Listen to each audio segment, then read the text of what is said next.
Boy, I'll tell you what, if you ever want to talk about a nightmare for a diesel mechanic, this is it. The famous heavy duty 7-way pin plug.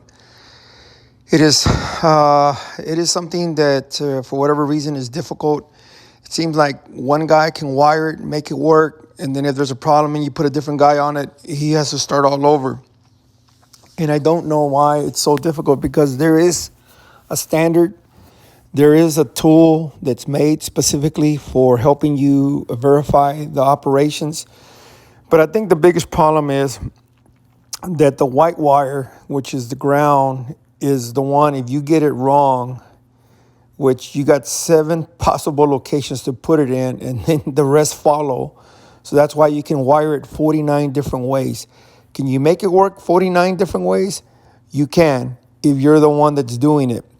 The problem was so bad that Grody actually came out with a product which you basically was plug and play. You'd go ahead and you'd order your length of your cable, 53 feet or 43 feet or however long the cable is. And they had a section for the rear. They had a run from the front to the back.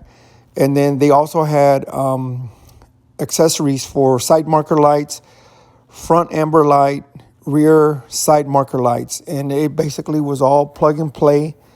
Everything went in one direction. You couldn't foul it up. But the thing about that is that it was a little costly. But if you're a huge fleet, that's really the way to go. That way you don't have these guys doing things on their own.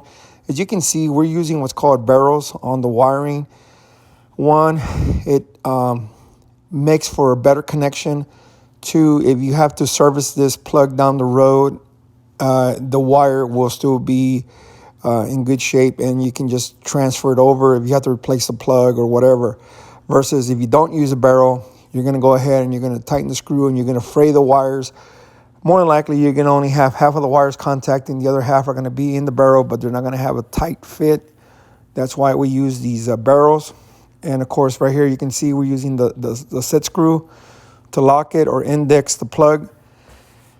And, you know, like I said, 49 different ways to wire this plug. And I've seen catastrophes. I mean, because if you get it wrong, you start blowing fuses all over the place. And then that leads us into amp draw and all kinds of other stuff that you got to be able to understand to figure out what's going on with the wiring. Here in a bit, you're going to see some of the tools that I used. The barrel crimper, the wire stripper, of course, the flush cut pliers, screwdrivers.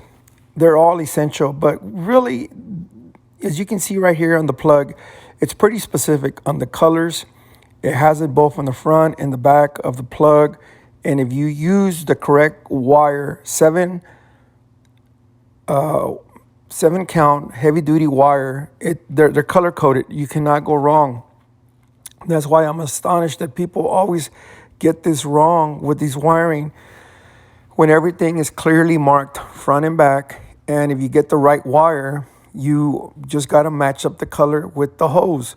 Where it says white, you put white. Where it says blue, you put blue. Where it says black or brown or green and yellow and red, you put them in those spots, and that's it. As easy as that. Not a whole lot to get confused about, but for whatever reason, people just get freaked out. One of the biggest things is your ground. You have to make sure you have a good ground. And also you have to know how to check for voltage drop.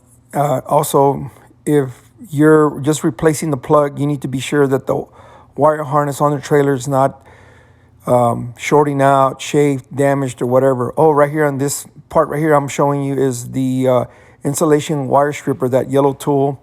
It has a little blade in it. You just put it on there and it peels the wire right off, and it's an amazing tool. This is the wire strippers, good to have around. But like I said, it's pretty straightforward. Match the color with the word in the hole, and it's all easy peasy. But for whatever reason, especially in the big fleets, it's a catastrophe. I mean, I don't know how many times I have to come in behind other people to fix these problems.